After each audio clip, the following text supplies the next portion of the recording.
कुछ यादें आप अपनी जिंदगी से भुला नहीं पाते।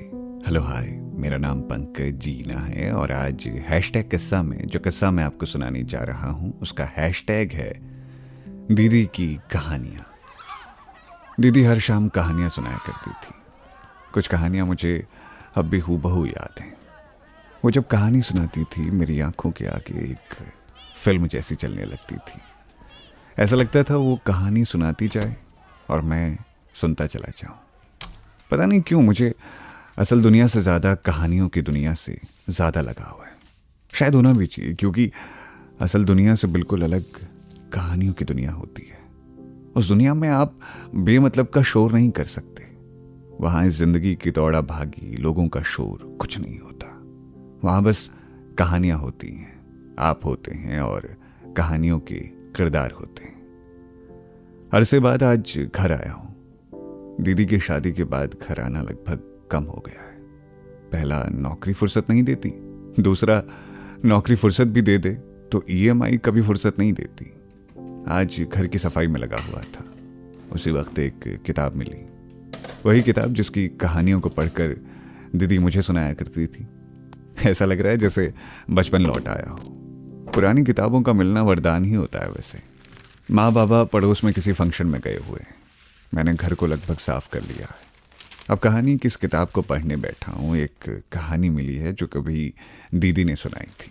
चलो अपनी आंखें बंद करो, आज मैं तुमको वो कहानी सुनाऊंगा हूबहू दीदी की तरह। एक बार की बात है, शाम का समय था।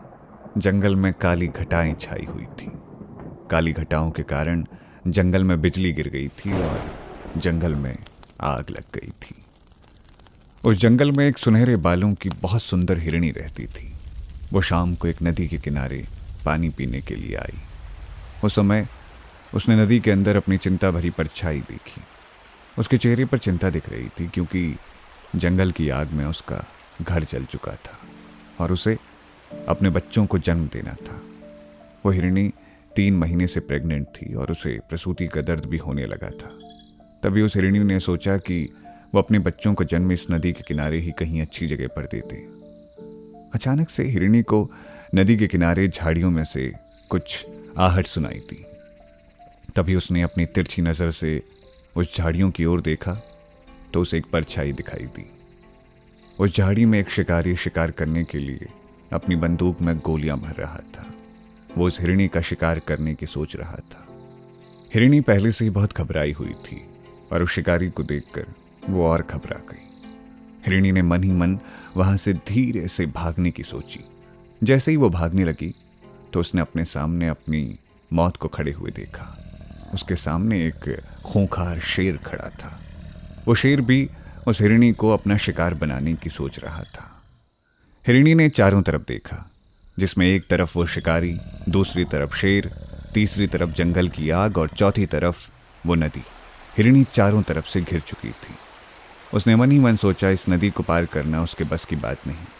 पीछे जंगल की आग है, एक तरफ शिकारी उसका शिकार करेगा और एक तरफ शेर उसे अपना भोजन बनाएगा। हिरनी ने बहुत सोचा अपनी जान बचाने के लिए, लेकिन कोई रास्ता नहीं मिला। फिर हिरनी ने मन ही मन सोचा कि मरना ही है तो डरना किस बात से। मौत चारों तरफ है, अब तो शान से मरेंगे। मानो उस हिरनी का दिमाग कहीं सटक गया था।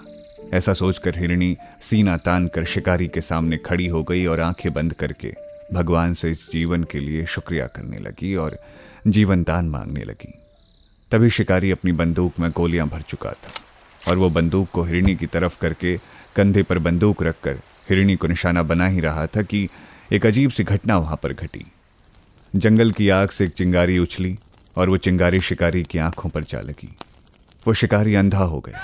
शिकारी का निशाना हिरनी की ओर से चूक गया और शेर की ओर वो घूम गया। शेर वहीं पर घायल हो गया और वहीं गिर गया। बिजली की आवाज़ के साथ वहाँ पर बूंदों के रूप में बारिश आनी शुरू हो गई। बारिश होने के बाद मौसम सुहावना हो गया और जंगल में लगी आग भी बारिश के कारण बंद हो गई। इस सुहावने मौसम में हिरनी ने 3 बच्चों को जन्म दिया।